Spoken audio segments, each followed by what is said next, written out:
Welcome back to the Thriving Therapreneur podcast. This is the show where we empower therapists to step outside the box, create freedom, flexibility, security.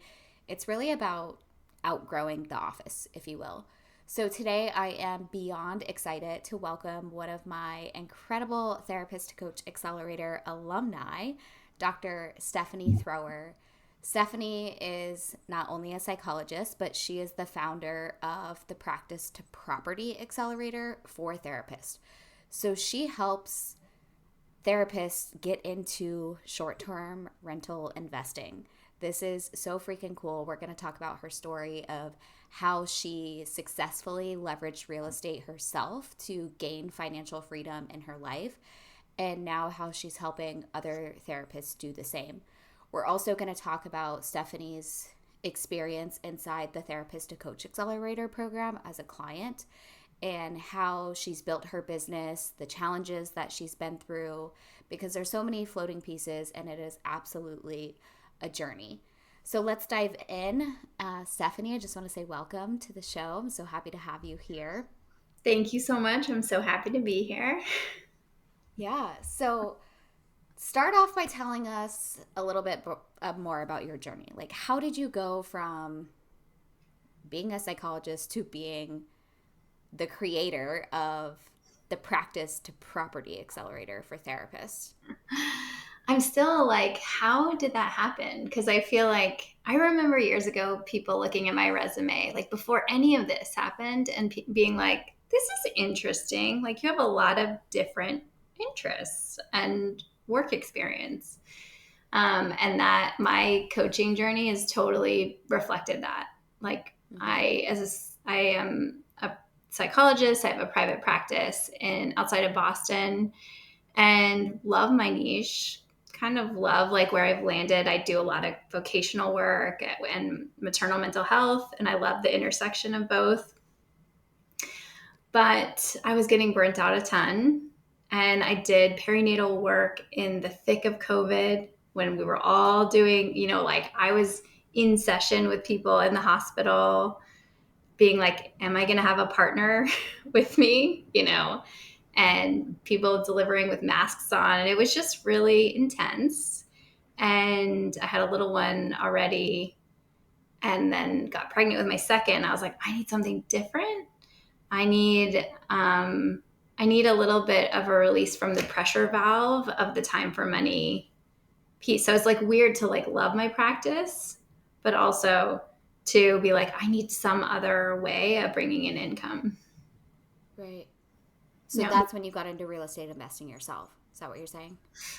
Mm, no, Or that's like that's when you got really, into coaching? yeah, that's really when I got into coaching. I feel like real estate investing has always been this like quiet drive for me that I haven't broadcasted because I've always kind of been felt weird as a therapist and someone who's like trained a lot in social justice. I'm like, I know I want to learn this, but I also don't know how other people will understand how this fits into my life, which I think is kind of true for a lot of therapists of how do I learn about investing? How do I learn about financial freedom while also being this like good doer in the world, right? Because we always Right. think like landlords are horrible, unethical people, right? So I started learning about it when I was writing my dissertation because I realized I can't remember. I must have been like 31 too. And I was like, oh my gosh, I haven't graduated. I still have to match. I still have to like get into a postdoc. I still have to write this dissertation. And then I start to get paid like, I think my internship year, I got paid $25,000 for that whole year. I was like far away from, I and feel I had no retirement plan. And I knew I wanted to have babies. And I was like, how am I going to do these things all at once? And so I started coping by listening to real estate podcasts in 2006, which I feel like podcasts were kind of like still early, 2016. And I was like, I'm going to do this. And so it's over the last 7 years, there was a lot of research. And then I purchased my first home in I don't remember, 2018. And then in the last 5 years, I purchased and sold 5 homes and had a lot of luck with equity. That is so badass. Like, just pause for a second. Do you hear yourself say that? Like, it started with just this thought of, I want to be more financially free. Then it started with research and you coping and listening to podcasts and gathering information. Then it started with your first home, and now you have five, and you've been Well, doing this for years. yeah. This is like this hidden secret talent, and we're going to talk about this when we talk about like your experience and how many niche iterations you went through in the therapist to coach accelerator. But when this came out of you, like energetically, like I felt like, and I'm sure you felt this way too, like it was like a beast that was just like unleashed. Like this has been like waiting to come outside of you, because this is something that you do in your own life, but why not help therapists do this too? Like, I'm just so amazed. Thank you. Well, Yeah. that means a lot coming from you. Yeah, I think that, I think in general, the mindset shift that came from starting to learn about the FIRE movement, right? Which is like, at the time it stands for, uh, what is it? Like financial independence, retire early. And I like didn't want to retire and even started my career. Right. I had been doing therapy forever in graduate school, but I was like, I love doing this work, but I know I'm not going to be paid enough to like fast forward me to retirement age. Right. Mm-hmm. Um, and support my family the way I wanted to. And, and I love, like, all my answers already so far show how much I love complexity. And so what's kind of cool about the real estate space is there's just a lot of different puzzles to analyze. There's like numbers, there's qualitative data. We can kind of put our anxious brains to good use in that space, as long as you act on it, right? As long as you actually go forward and do some of the scary stuff, which, can be hard to do when you're by yourself. But yeah, Well, we're not meant to do it alone, right? no. This is so fascinating to me because the word real estate investor is actually on my vision board. So, I just purchased my first home not too long ago, and we went through a massive remodel process.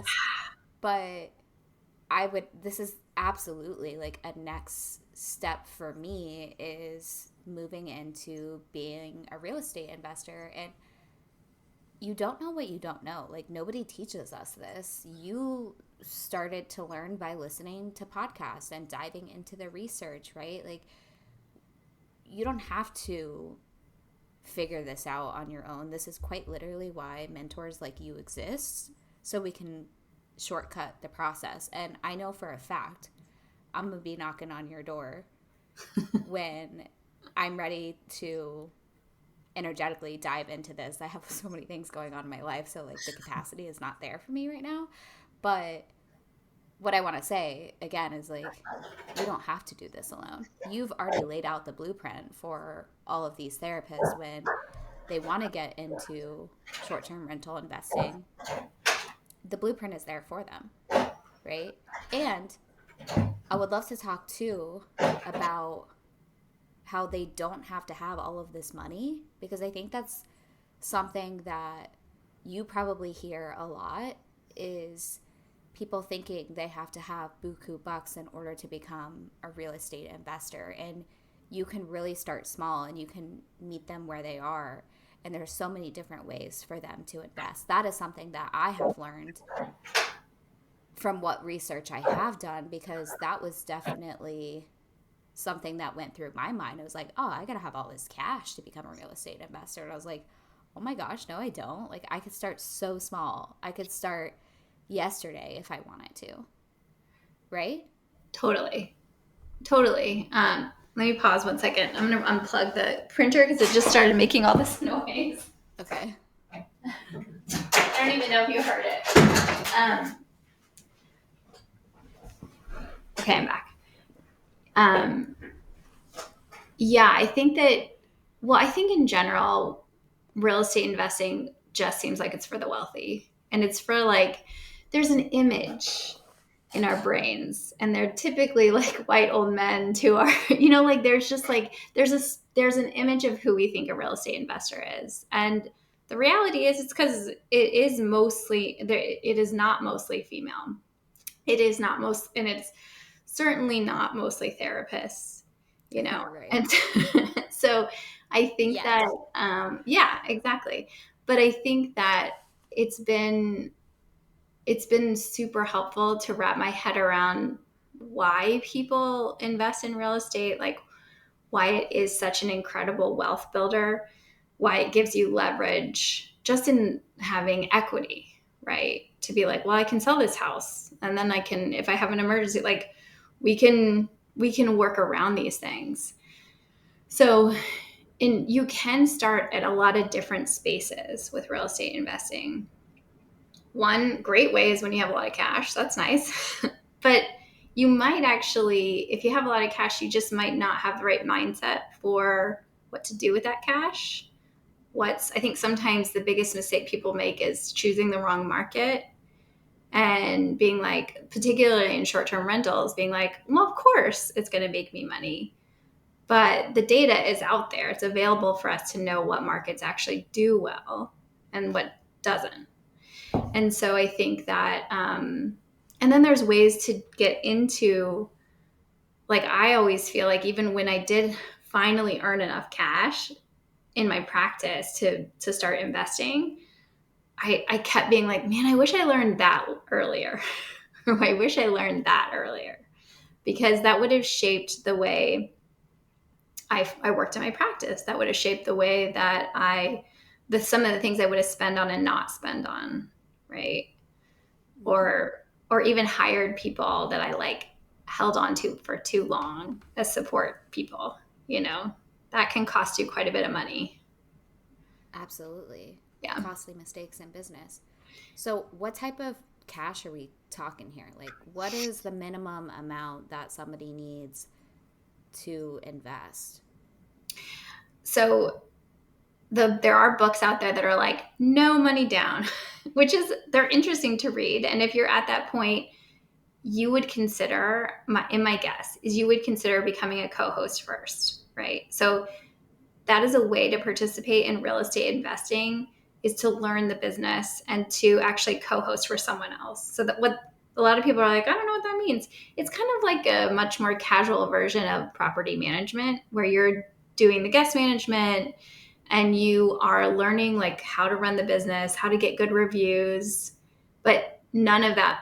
And you earn 20% of what is booked, right? So that's like a nice way. A lot of people, even like the big gurus, they're all co-hosts because they know how good the money is of being a good, like it's just interesting. That's not often like they will talk proudly about the properties that they co-host. So in that case, you're not spending any money. You're just spending your time doing that, which can be like really systematized. It kind of depends on where you live and if that's possible in your own location. Another direction is having some cash on hand. It depends on the down payment structure you have. Sometimes you can put 10% down of a house, but like we're talking about are we talking about $1 million house, or are we talking about $161,000 house? Those are such different numbers. And so we can talk together about what it means, what your budget is between those two, right? And then there are some startup costs sometimes, like linens and furniture, but not always. Yeah. Because you can buy some places that are fully furnished, or you can get like a Exactly. duplex, or there's so many different avenues that you could go down that I know that you teach in your program. I know you also teach therapists how to even make more cash in the first place so that they can invest. Like, talking about systematizing their own private practice and avoiding some of these costly mistakes and restructuring some things so more cash can drop in so that they can use this towards investing, right? Yeah, and I think it was something once I became an investor, it really changed the way I viewed my own business, and then has like continued. Like now that all the coaching education I've gotten has also changed the way I view my practice. Right? Like I think that for a long time I did not see it as an asset. I just saw it as a job, my actual, you know. And the more I learn about business, the more I'm like, oh, this is a huge asset. And if I'm able to implement systems and automate things, if I'm able to understand what my market is, clarify my messaging, like it change if I, I in the whole process of coaching, I got off insurance panels. I went through the hurdles of like marketing that and figuring out what I offer. And so I think, and I also think there's such a mindset piece of a lot of people have like they're so afraid to talk about money that it's almost like never is enough. Like it's never like I'm like, how much do you want to earn? And they're afraid to be like, it's always such extreme numbers. It's like as much possible money as I humanly can, or it's like $1 more than they need. Right. Right. And so I actually think that if you have a goal in mind, like I want to make sure I have $50,000 by the end of this year to invest in a property, I think things start to fall in place in our practice that follow like, oh, well, how do I actually do that? How do I make an extra $50,000 this year? Or if I can't do that, how do I do it in 2 years? And what are the actual problems in my practice that I can't grow? Does that make Yeah, it's sense? about reverse. It totally makes sense. It's about reverse engineering the process, right? And you're right. A lot of people, because I see this every day too with therapists who are wanting to add coaching. I'm like, what is your revenue goal? And Yeah. they're like, I don't know. Like, sky's the limit. And I'm like, give me a number. Have you crunched the numbers? Like, what would feel good to you? How much money do you want to take home? How much money do you want to make? We have to claim that so that we can set some realistic goals. It's the same thing with your private practice, it's the same thing with real estate investing. We have to go there and have the money conversation. We need to welcome the money conversation. We can't be afraid of the numbers. We have Totally. to know the numbers. And like, and that I think there's a lot of anxiety that comes up for everyone. Everyone's got money, little T trauma, sometimes big T trauma, right? And so I think we're in this space of how do we like in a safe way regularly touch down on what does it cost for me to raise my family, right? What does it cost? What are the things I really want in life? And I think that's what learning about the FIRE movement early on gave me an education that I did not get in the other 10 years of like 2 masters and a PhD, which was like, how much money do I need to live off of? And how can my investments actually just give me that money? Mm-hmm. And how would my work change if I was living off of my investments? I think it would change a lot, you know. Yeah. Well, you've seen it transform your own life.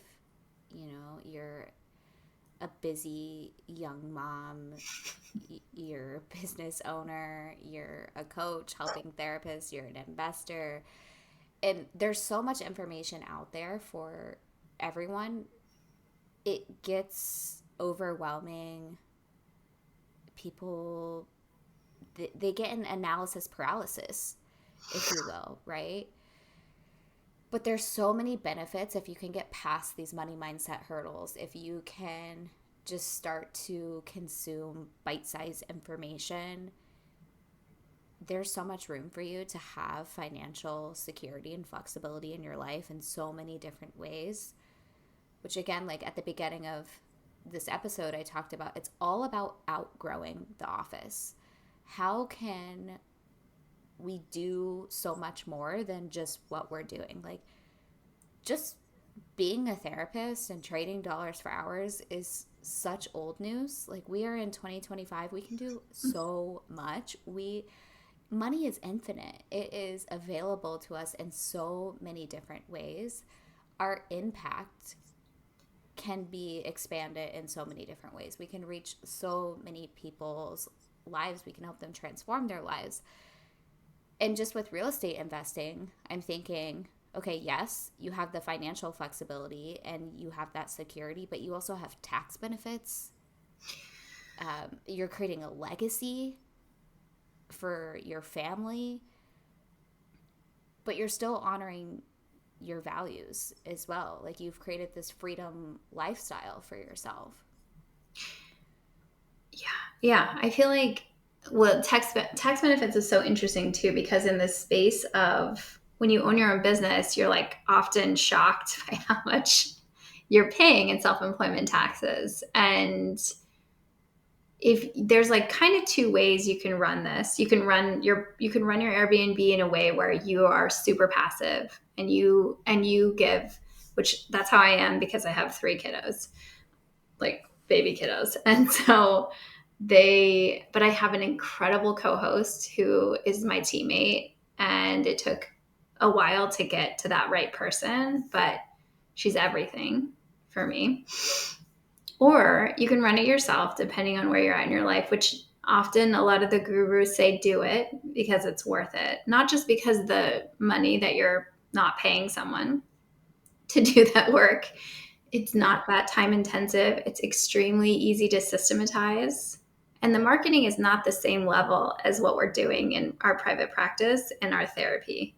Like you do not need to be dancing on TikTok, if it still exists, to to sell your Airbnb. It's a totally different process. And you don't need it. The number of leads that we need in other spaces of business, it just is very different in that Airbnb space, right? But if you are running it yourself, you also have massive tax benefits, like could be hundreds of thousands of dollars that you could not have to pay, and that's really how the super rich get away with not paying, is like all these different loopholes that are likely to be upheld. And so, yeah, I think. But it's a legal loophole. It's what it, This yeah. is absolutely one of the reasons that this is my next venture is the tax benefit.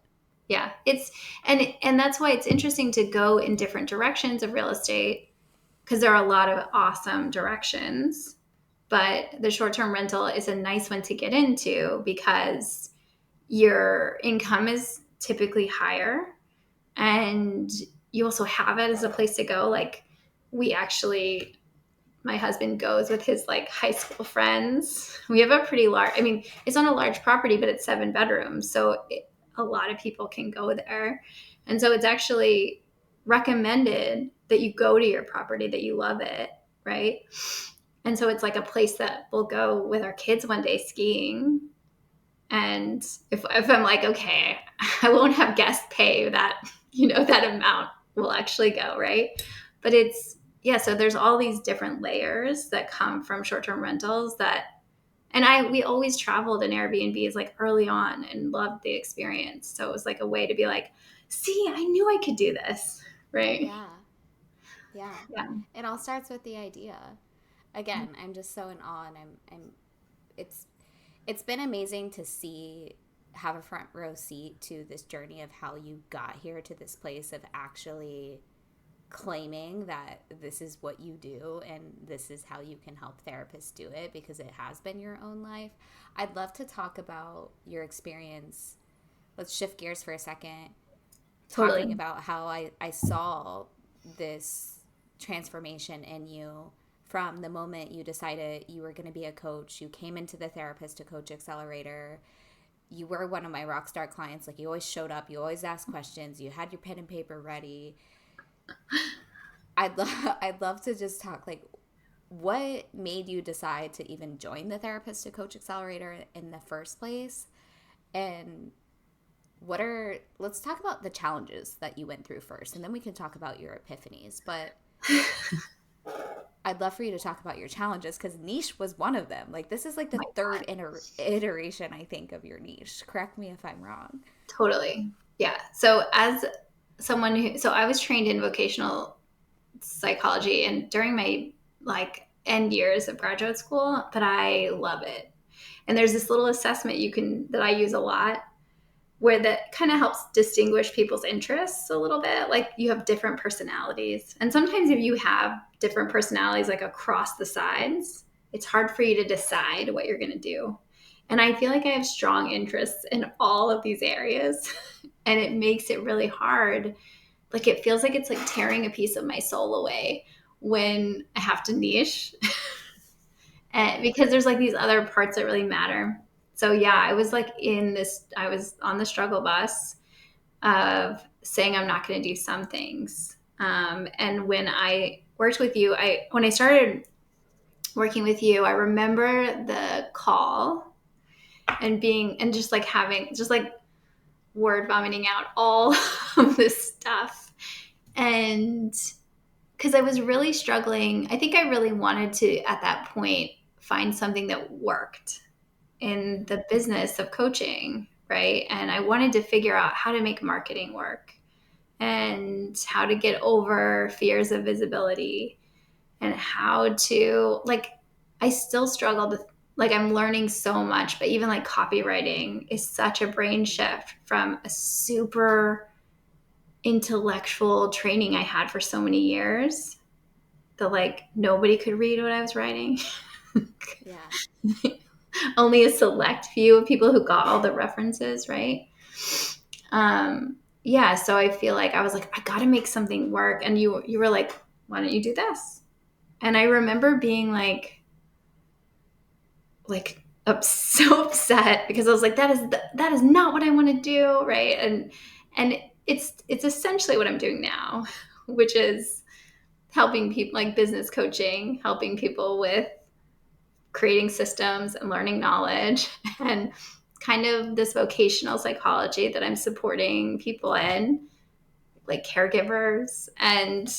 But initially I was like, oh my gosh, that's not it, right? Mm-hmm.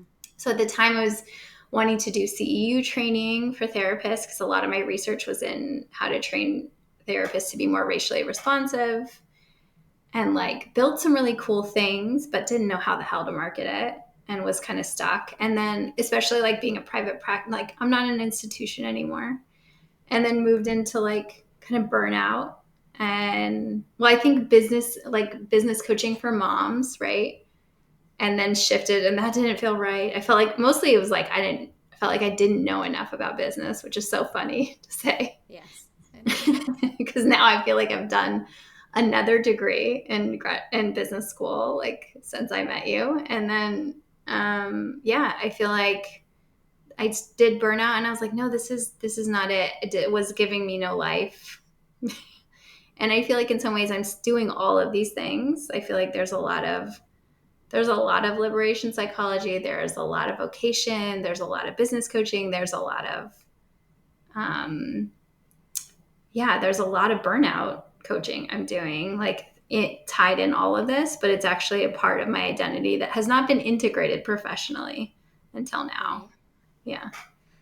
You would have never came to the conclusion and landed on, okay, I'm doing real estate investing, or just stepped into that identity rather, Yeah. had you not tried on all of those other niches and just gone through. Because like I said, like you said, when I gave you the idea, big resistance. Nope, not for me. I'm going to do this instead. I'm going to do this instead. I'm going to do this instead. But you had to feel out all of those. You had to try all of those on.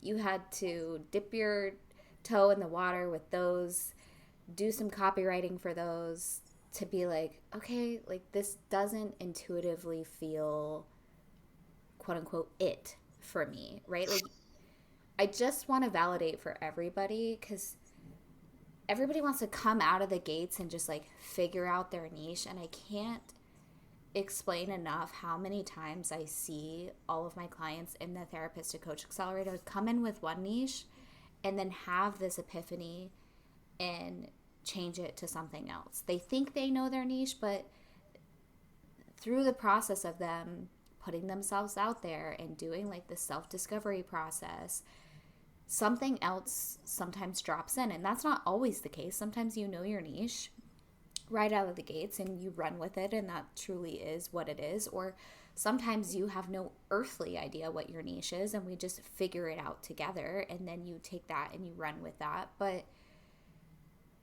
I think that there's this rule that everybody thinks in their head that like they have to have their niche figured out before they dive into the process of creating a signature coaching program. And I think there's such a beauty in just allowing it to kind of unfold and be messy, which I know is scary, especially for my type A friends out there who just want to have it like all figured out. But it's almost like this indoctrination process that you have to go through to really land on what you're supposed to do. And I think that was the process for you of landing here. What would you say is the most like valuable part? So we talked about the challenges of you moving from therapist to coach. Do you remember any like specific moments or valuable parts or lessons that maybe really stood out? We're actually still working together, right? So this could be like current time. I don't even know how long we've been working together at this point, but what's been so helpful for you in this process? I think that I keep getting surprised at your readiness to answer questions. Like I think that can feel, I've been in other coaching situations where it's just like, save your question time for this little tiny block, right? And Right. and I feel like every time I come in with a question, you are there fully present to think it through. And that just keeps showing up in a really consistent way for me, right? Like you have so many materials to like get through and to learn, and you're kind of having to sometimes be patient with me, being like, okay, yeah, you'll get there, you'll learn like that part, that piece is necessary for all these things, right? Because initially I'd be like, I'm not even gonna do Facebook, and you'd be like, okay, like, right? Or I'm not going to do this. And there's like patience there. But as I came in and had the questions, I feel like you're very committed to people getting their answers. Mm-hmm. And I think that has been extremely valuable. That has only helped me improve what my questions are, if that Right. makes sense. Because I feel like if you don't keep asking the questions, like sometimes you can't get it out. Like, what do you not know? You don't even know what question to ask sometimes, Yeah. right? Which is why group coaching is such a beautiful thing, Yeah. because I always call it osmosis learning, where you could just sit there and hang out on a call and you could learn so much just from listening, or you then have questions that you didn't even know you had because somebody triggered a thought in you, right? I think this comes from my own experience. Well, it definitely comes from my passion and obsession of just helping you guys be successful, because it's my favorite thing in the whole entire universe. But when I was on this journey myself of going from therapist to coach, and I was investing in mentors and going through programs, I often felt the same way, where you mentioned like you have this tiny window or you don't get the support that you need. It was just always the number one thing lacking. So I feel like I'm really hyper conscious of that. And it's not always me. It's my team. Like we have the copywriting coach, or we have the mindset coach, or we have multiple different business coaches, or we have a sales coach, we have one-to-one coaches, we have group calls, we have a question vault or posting in the Facebook in between coaching calls. Basically, if you have a question, it's going to get answered. So I do appreciate you shedding light on that. It's always interesting for me to hear what has been most helpful. And when I've asked my listeners of the Thriving Therapreneur podcast, like, what do you guys want to hear on this show? It's always words from clients, like I could say these things, but it doesn't carry the same amount of weight of when they hear it from you guys. Is there anything else that comes to mind other than like you keep being surprised by questions or Um, answers? Asking questions? yeah, I think that, yeah, I mean, I think that there's a way. Hold on, my brain is just went somewhere. I'll be right back. um,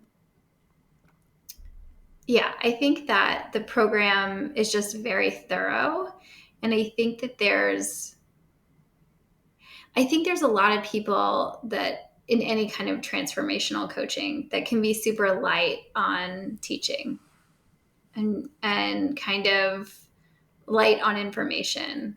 And I think that the risk of you having so much useful information is that people get overwhelmed.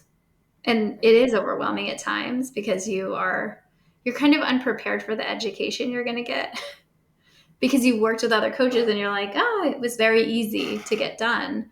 But the results, like, were not, like they echoed that learning in some ways. Like, I couldn't say, like, how did I transform in this process very strongly. And so in your, like, being in your coaching, I can clearly define some of the skills that I've learned that will impact my businesses forever.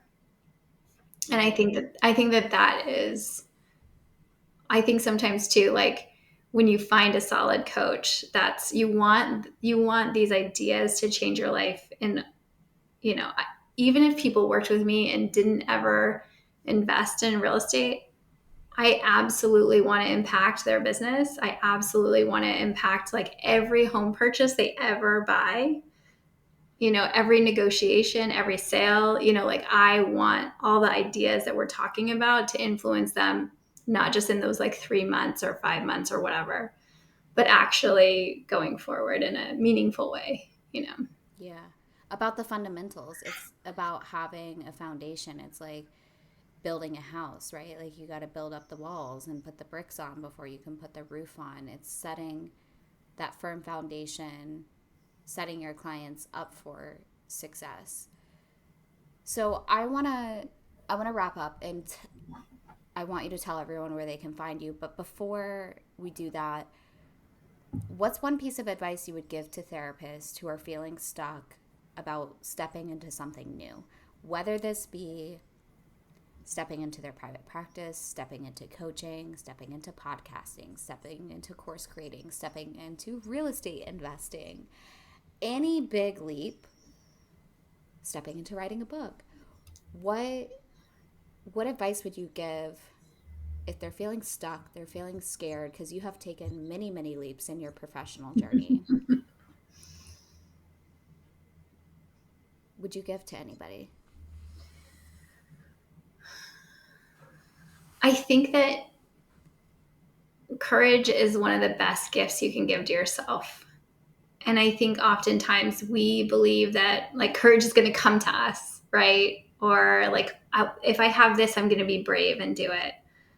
But I feel like looking back at the times when I was scared and I did it anyways, or we do it all the time. We're scared to support people in their darkest moments, but we do it. It's so, I guess, like, it's something I can feel proud of very easily. Right. And so I think we can be so stuck in the discomfort of what fear feels like and kind of connect that with courage and say, like, oh, well, I have to be courageous when I'm fearful. And so we think courageousness feels bad. But I think if we're able to, like, separate it out, it actually feels awesome. It feels awesome to be like, I was totally scared out of my mind, and I did it, and it was like my gut telling me that this is the safe, right next direction to go. And was it pretty? No, but who the hell cares? Because I think that's what we get stuck on, is it being pretty. So that's Never my, having to be perfect. Literally, how we started this episode, you're like, do I look okay? I have no makeup on. I was like, yeah, my makeup bag is sitting next to me and I haven't gotten to it yet. Like, this is casual. We are rolling with it, girlfriend. Like, just allowing yourself to start, allowing it to be messy. Just as we talked about niching too, like allowing yourself to not have to have it all figured out, allowing the different iterations of yourself to come through, and it all comes back down to courage. That's so beautifully said. I love it. oh, Where can everyone find you if they are interested in real estate investing? Getting your information.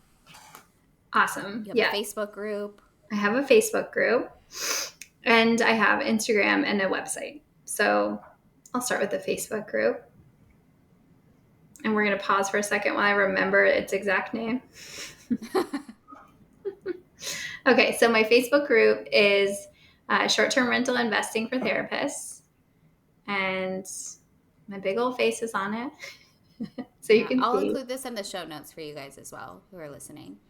And that's a group where I post pretty much daily, but I have weekly live trainings, and it's a great space to ask questions and find other people. I have a few other investors who already have short-term rentals in the group, but also like the people that work with me, like my co-host is on it, so people will come and chime in. And then I have a website, which is coachingwithdrthrower.com.